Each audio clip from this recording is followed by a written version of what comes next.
सोचो मत, शुरुआत करो, वादा मत करो, साबित करो, बताओ मत, करके दिखाओ। एक व्यक्ति रोज पत्थर तोड़ने का काम करता था। वह घर से थोड़ा दूर बड़े से पर्वत के पत्थर तोड़ता और अपना जीवन यापन करता। एक दिन उस व्यक्ति ने सोचा कि हम जीवन भर यही काम करते रहेंगे, क्या हमारी जिंदगी में कभी आराम नहीं मिलेगा। ये बात सुनते ही उसके मन में एक असंतुष्टि का भावना उत्पन्न हो गया। वह अपने आप को कोसने लगा। असंतुष्टि की भावना के कारण उसे रातों को नींद आना बंद हो गया। वह हमेशा सोचने लगा कि मुझे बड़ा बनना है। एक रात जब वह सो रहा था तब उसे एक सपना दिखाई दिया। जब वह पत्थर तोड़ने जा रहा था उसे रास्ते में एक बड़ा सा बंगला दिखाई दिया। उसने सोचा ये बंगला ही सबसे बड़ा है, ये मेरे पास होना चाहिए। बहुत देर तक बंगले को देखता रहा। कुछ देर बाद एक व्यक्ति आया जिसको सभी लोगों ने फूलों का माला पहनाया और जय जयकार करने लगा। वह व्यक्ति कोई राजनेता था। उस पत्थर तोड़ने वाले ने सोचा ये बंगला तो बड़ा नहीं है, बड़ा तो ये व्यक्ति है जिसको सब इतना आदर सत्कार कर रहे हैं।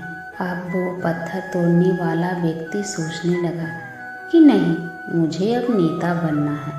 बंगला और नेता को धूप में खड़े होकर देखते देखते पत्थर वाला पसीने से तरबतर हो गया। फिर उसने ऊपर देखा, उसे सूरज दिखाई दिया। तब उसने सोचा सबसे बड़ा यह सूरज है जो इतना ऊपर चमक कर सबको रोशनी दे रहा है।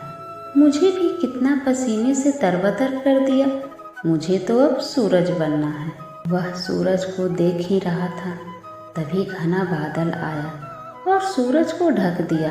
पत्थर तोड़ने वाला व्यक्ति ने सोचा कि यह बादल ही सबसे बड़ा है जो पूरे सूरज को ढक दिया। वह व्यक्ति बादल को देख रहा था कि हवा का एक झोंका आया, बादल को लेकर दूर चला गया। पत्थर तोड़ने वाला व्यक्ति देखते ही रह गया, ये क्या हो रहा है। हवा का झोंका बादल को उड़ाकर चला गया।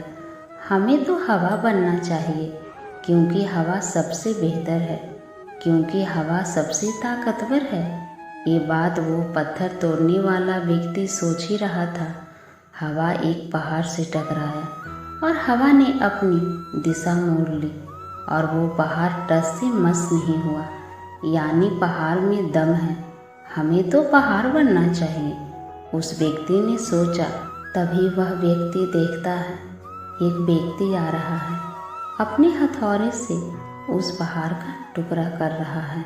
उसने सोचा ये क्या हो रहा है।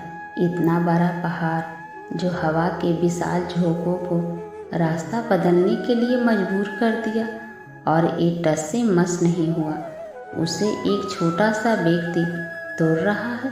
व्यक्ति बार बार सोच रहा था ये नहीं हो सकता, ये कभी नहीं हो सकता। मुझे पत्थर तोड़ने वाला नहीं बनना, क्योंकि वह स्वयं पत्थर तोड़ने वाला व्यक्ति था। उसके आंखों के सामने आ रहा था एक व्यक्ति पहाड़ के टुकड़े टुकड़े कर रहा है। उसकी आंखें खुल गई। उसने सोचा मैं जो हूँ, जिस हाल में हूँ, मैं ठीक हूँ। यानी सबसे बड़ा मैं हूँ जो इस पहाड़ को तोड़ रहा हूँ। ईश्वर ने सबको अलग बनाया है। आप दूसरों का नकल करके ईश्वर का अपमान ना कीजिए। इस कहानी से हमें यही सीख मिलती है कि हमारे पास जो चीज़ होती है हम उसकी इज्जत नहीं करते। हम हमेशा दूसरों को देखते हैं उसके पास क्या है जो हमारे पास नहीं है। इस चक्कर में हम असंतुष्ट और दीनहीन भावना महसूस करते हैं। यदि आपको जीवन में आगे बढ़ना है तो अपने आप को हमेशा आशावादी बनाए रखिए। आशा ही जीवन है। आप जो हैं ठीक है, कुछ भी कमी है तो उसे दूर करने का प्रयास कीजिए। कोई भी व्यक्ति, कोई भी पद 100% अच्छा नहीं होता, कुछ ना कुछ कमी उसमें ज़रूर होती है। हमें उस कमी को दूर करना चाहिए, ना कि असंतुष्ट रहना चाहिए। फूल कभी 2 बार नहीं खिलते, जन्म कभी दोबारा नहीं मिलते। मिलने को तो हजारों लोग मिल जाते हैं, पर आपकी लाखों गलतियां माफ़ करने वाले माँ बाप नहीं मिलते। वो बिन कहे मोहब्बत करते हैं और हम उनसे कहने के लिए तरसते रहें। आत्मा को निरंतर साफ करते रहें, दुनिया को निरंतर माफ़ करते रहें, पर परमात्मा को निरंतर याद करते रहें। जीवन सरल हो जाएगा। श्री कृष्ण कहते हैं, जिंदगी में एक वक्त ऐसा भी आता है कि सब कुछ ठीक होने के बावजूद भी इंसान मुस्कुराना भूल जाता है।